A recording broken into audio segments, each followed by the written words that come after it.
discover after this game is how powerful is it on the EXP lane. And already we're seeing some benefit for picking up this backshot with this leashing. Actually, is one of the best heroes to actually lose for your jungler. And up against that, there was a time, and I'm not gonna lie, there was a time that the backshot was the answer to the bats. And that was around M2, around Season 6, in fact. Because of the anti-heal properties, and you generally don't care about each other. But if you get hit by Lutpi's plates, you can easily be taken out eventually. Shen might be the first one taken out of here. Perfect stun there by Quanok to stop Kyrie and Kaboy from completing the kill onto that Beleric. But ONIC did get a small win. They forced out the flicker from the Beleric. So no surprise takes here. And let's see, maybe, if I remember correctly, the box for the last time we saw it, it had one simple job. Especially in the EXP lane, back in M2, you just keep diving the back line. You drop down that poisons, you break that formation, and then now all hell breaks loose for the opposing team. I wonder where... Because it can survive the burst of the Eudora. Yes. There's not much to jump onto apart from the Eudora. But you do have that extra anti-heal that can also be a problem for both the Pakito as well as this Barrett. And of course, the Beleric. What I'm concerned about is how will ONIC actually play this Louis? Like, where does it stand? Is this a diversion play? Okay, why is Quanok there? We don't know. But they did take out Quanok, which is a really good trade for ONIC. Now they will take the turtle with it. So much tanky boys right in front of you. The Pakito and the Ruby aren't even here just yet. And look at Aizen melting, struggling to get away from this Baksha.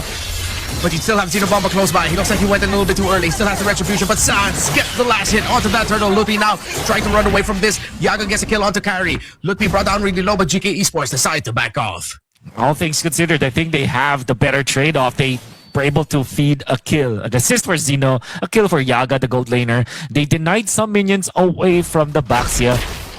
So Aizen was quick to react up to the top lane. There's a teleport play. Not going to be able to take down Quanok. Quanok is still level 3 at this point, now level 4. That death up top was really detrimental to the levels and the experience of this Eudora. However, GEEKAY Esports gonna be happy with whatever happened. Every time the lane does not die in neutral objectives, it's good. Meanwhile, here in the bottom lane, Yaga gets spotted out. Kyrie, Sans, and Kelra, the teamwork to get a kill onto the gold lane Pakito. Will be opening up a little bit more room for Kelra to farm in the bottom lane, expediting the process of his farm. Looking sweet now for ONIC as Kelra, the Ruby, being fed 1 assist as well, and will actually be able to get a double lane setup for himself. And the good thing about this Ruby is that it's very spammable. They want to go for Aizen. Tanky dude. Hello? Yep, not the best target to actually try to eliminate at this point. They whittle him down a bit, somewhat. Yaga gets a couple of hits there on the turret, getting a little bit more gold for himself to recover. Bomba, Xeno gets the gold crab. I don't know why. I think it's just because you're so used to calling Kid Bomba Bomba that I can't help but call Xeno Bomba just Bomba also. Yeah.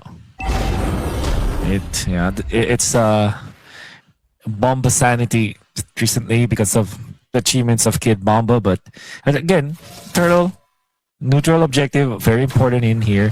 I think I'll use the Louis just to transport the Baxia into that fight. Okay, so that's exactly what's gonna happen here for ONIC. Diversion is just used to really just an express way for the split pushers of ONIC to get into the neutral objectives, which will now commence. The fight breaks off. Shank is taken out. Oh, Aizen missed the death and his welcome. This could be really massive, but the missiles and the knockback brings ONIC a little bit closer to victory, actually, even though they're the ones that get hit by it. And turtle number 2 will be going to ONIC. Let's see if they can build that into an even bigger win as Yaga is trying to clear the minion wave in the bottom lane. Lutpi decide to go in for the dive, a little bit of a sidestep and a flicker, but they decide to dive the tower. Instead, Yaga falls to ONIC after turtle goes to them. 5 people in for ONIC. They take out 2. They will be able to take that turret as well. Xeno just decides to split push. Smart play coming out from Xeno, given what is the situation there for their team, as It was a quick elimination onto Shen. And don't run Wolf King from Kelra. It's perfect. Lupi now. Oh, here comes Kelra once again. Snagging Quanak is down. Now they wanted for the Red of the Giant, but in comes the Golden Hour to counter the play coming up from GEKAY Esports. Trapping 2. And of course, the Louis with prepped up duality passive after the Golden Hour. That was the tech that they were looking for. Kyrie diving in. Being teleported. Oh, Zeno misses the shot. Kyrie is going to survive despite him diving too deep. And ONIC is showing us a new tech with this Louis in combination with this Marcel. Chloe, Marcel, Ruby, a lot of close range, but Quanak again gets the burst of a lifetime. But Yaga quickly gets answered. Ludwig decides to go forward with the shield unity. Kyrie, high frame, takes out Quanak, gets a damage off. But with Aizen, Zeno, and Shen all healthy, Kelra, Sans, and Kyrie all back off. This combination is nasty from ONIC. It's like it will suck you in. It will just group you up, and it will not let you go and slowly eat you up. That is crazy tech by ONIC that they're showcasing. Oh, yeah. I saw that there is little to no reaction that GEKAY Esports were able to do afterwards. They lost 2 of their members immediately after the Golden Hour. And fortunately for GEKAY Esports, Zeno is still alive. And Zeno is able to farm up top. Kelra smells something awry at top. Yep, Sans. Again, Sans is more like a ride-hailing app, practically. Yeah, look at this. I mean, yeah, he literally grabs his team with him. Yeah. And takes them wherever they want to go. Oh, but here comes pedal to the metal. It's Gus for ONIC. They go forward. They get a pick off onto Shen. And GEKAY immediately back away from the turtle. It's all 3 turtles going to ONIC in game number 2. We'll take it. They will now force the issue into the middle. They know that the Paquito is up top. They want to dive in Aizen. This time Zeno threatens for anything. He's just overseeing the operation right now. Oh, Aizen misses the Daytonas again. And he's punished for it. Damage coming up from Quanak. Rather than Dryad as well. In comes the Golden Hour for the counter. Baba Yaga onto the backlines. But he's quickly stopped by Kelra. Second skill to stun him down. And now Kyrie with the iframes to take him out. In the help of Kelra, they eliminate the Paquito. And now Keyboy controlling Shen. Shen taken out by Sans. Perfect movements coming out from ONIC. Only losing Ludwig. And now Kelra jumps in. Quanak is dead. Just like that. You cannot be stationary against the members of ONIC because everybody can just snag you away and take you down. What is this lineup? Absolutely disgusting by ONIC. And it looks like they've trained and practiced this for a long time with how smooth they're playing it. The flicker, I'm offended, and all of the layering of crowd control before that. Yeah, it's a problem for GEKAY because they're literally immobile against all of this crowd control, the constant procs of the duality and dispersion coming in from Sans and his Lo Yi. If you blink and look, if you squint and look at it a certain way, it's like this lineup was built for the Lo Yi as the centerpiece, and they go again.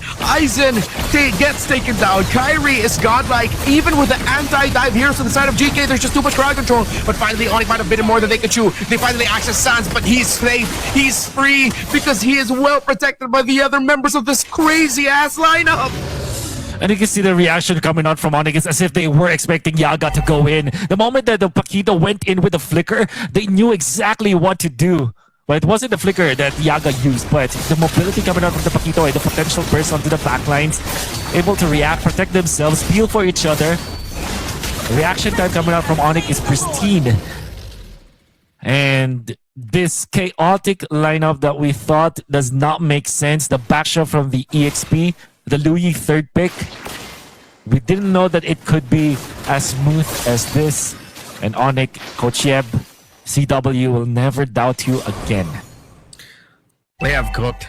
I guess it works out very well for them too that it's into a lineup with a Paquito gold lane. Yeah. I would have liked to see how this lineup would have fared with a longer distance poke marksman, but I feel like it also might not have made that much of a difference. ONIC would have just continued diving, continued fighting. Red team turret has been destroyed. This is the Hail Mary play. Look at Shen going for the backlines. But there will be flicker for Sans and the rest of ONIC available as well. Let's see how can GEKAY Esports cope this time. Shen, conceal. He'll have the flicker. He tosses it out. It doesn't get everyone, but it gets enough. Tempest of Blades gets brought down, but it's delayed by the Golden Hour. Kono gets taken out by Kyrie, who has decimated the backline. Keller takes down Yaga. Double kill there for Kyrie. 3 members of GEEKAY down in ONIC with this lineup. Run and gun. All gas. No brakes. Ruby in the gold lane. Baxter in the EXP. That's ONIC in 2. No need for game 3. Unbelievable lineup, so chaotic, so good, so random. You would think that it will not win, but ONIC have rehearsed this, practiced with it, and showed us how it's done. New text unlocked. Get gold